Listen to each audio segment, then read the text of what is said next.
It also reduced early voting. Can I drink it some water? eliminated same-day registration. Thank and you. Collectively, it did things that ultimately were seen by the federal judges as stifling or limiting the ability of African American and Latino voters to get to the polls. So that law in 2013 was ultimately struck down by the federal court, went all the way to the Supreme Court. And as a result, lawmakers wanted to take another crack at getting voter ID implemented in North Carolina, so they put it on the ballot as a proposed constitutional amendment to the state constitution. Voters supported it, as you mentioned, and What is that? lawmakers A have skateboard believed that this store, approach was or going to be it's a skateboard a museum little bit stronger when it came to legal challenges, but here we are, and for now the law has been blocked. Let's talk a little bit about the argument from this federal judge, Loretta Biggs, who was appointed by President Obama.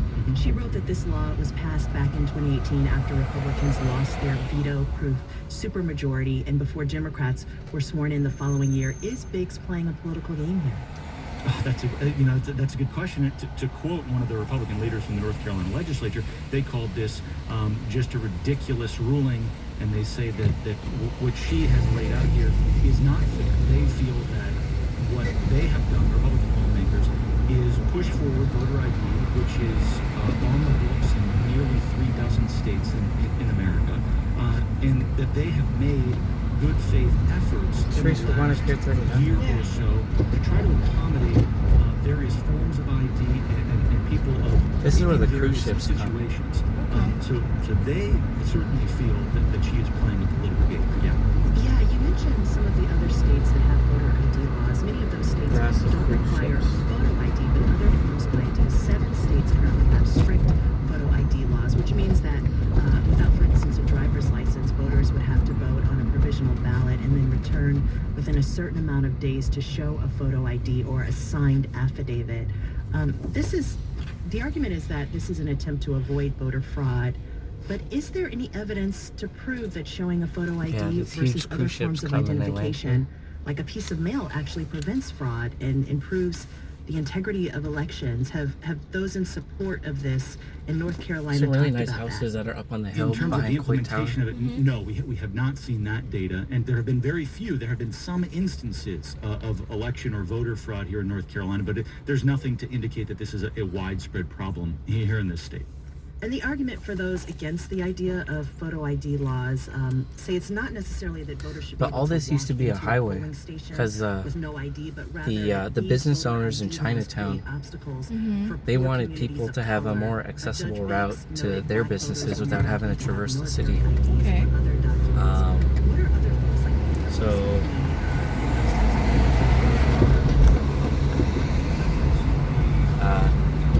although eliminating the highway really beautified the waterfront,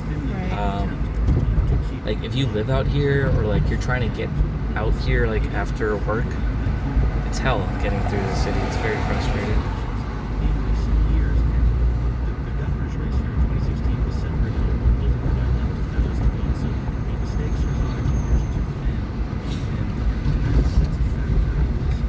You're getting good at taking pictures, huh? Yeah. Yeah, that's right. I guess so. North Carolina is a Super Tuesday participant for the first time in its What do you mean? history. It Getting good. appears as though Oh, the Instagram photos? is not going to be You're welcome. in place in any way, shape, Especially the one that shows off like the organic nature of the pier. You idiot. What?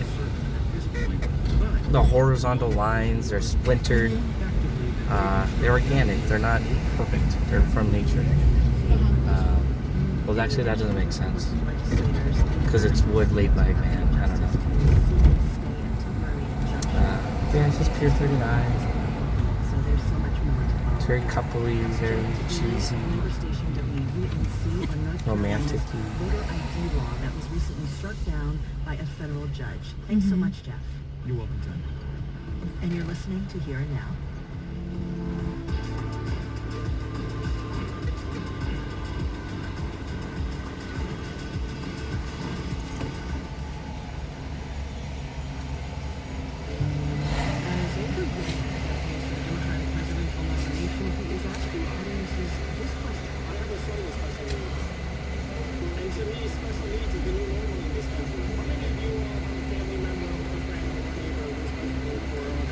Yang's plan to support people with disabilities this afternoon on All Things Considered from Pier News. All things considered, a lot of KQED news and more.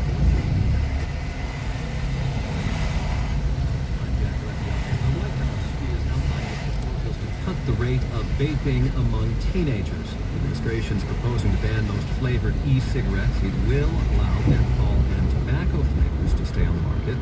It also does not apply to larger tank-based devices generally sold in vape shops. Israel's Supreme Court will not make an immediate decision on whether Prime Minister Benjamin And the sea lions are off on the criminal left. Yeah. indictment You wanna see them? by the new government. It says it won't decide the matter until after parliamentary elections in early March. Another Democrat is dropping out of the presidential race.